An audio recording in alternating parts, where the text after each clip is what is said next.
My name is Nancy from Nairobi, Kenya. I'm the founder of the Us4Her Africa. What we do is that we coach and mentor young girls and even boys about menstrual hygiene and education.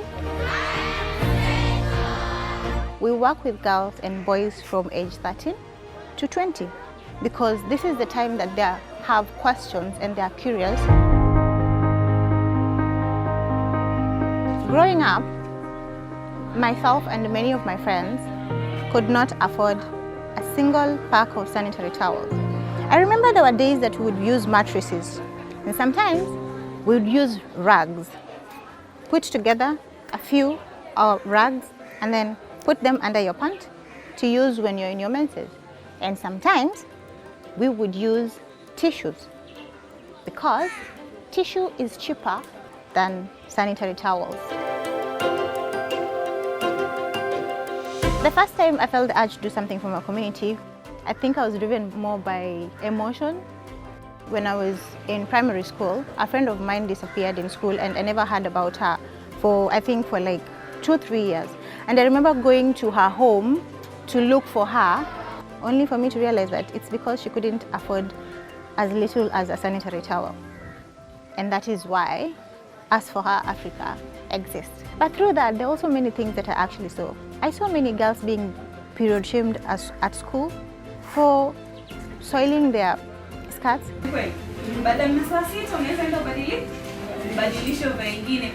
My name is Furaha Lydia. I work as a community liaison, aka community manager at Maono Space, and what I do is I support grassroots change makers, the likes of CBOs, youth groups, community organizers in the work that they do. And what we mainly support them to do is strengthen the institution, amplify the impact that they are doing, and ensure that the causes that they are working towards in the community, they really achieve. Menstruation has been here for a long time, but it's a surprise every time. The numbers of times that have accompanied them to the community, you realize the kind of conversations they have. There is first lack of awareness of what really happens, what really goes on, and also mentorship in terms of just basic hygiene. So the reason as to why I support them is because of that is the kind of knowledge that is for you as an individual, and to see that kind of work and the impact these students, they show up with confidence, they show up knowing that they are healthy, they show up knowing that there is dignity by the way they handle themselves. So that's the main reason. It's like giving dignity to the teenage boys and girls. Yeah. I'm a chairman of All Rights CBO. We impact the community through different activities like distributing sanitary towels. We have a street program that we connect with the street children, giving them support, and also the sanitary towels period hygiene, which we connected with Us4Her. They really help us to grow, to learn from them as a community that we are not so much exposed to this thing.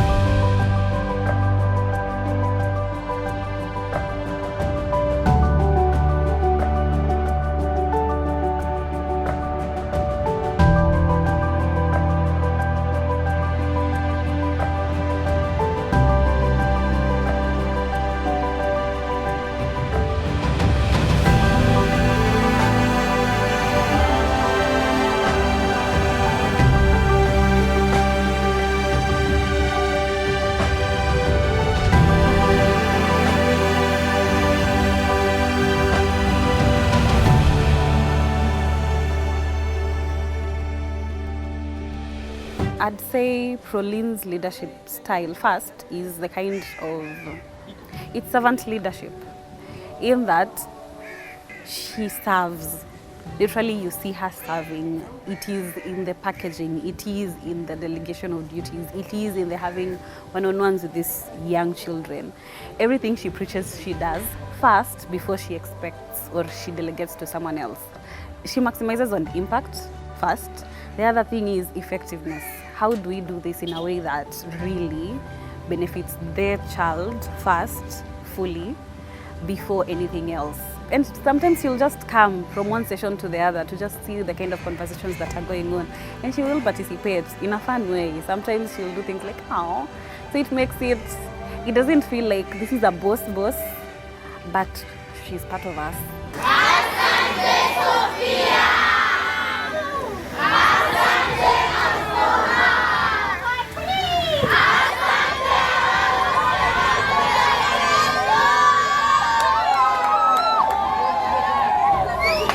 The heart of my CBO's mission is for me to see young girls empowered, equipped, confident, and also seeing young men being the protectors of the girls in their communities. That is the heart of the Us4Her Africa.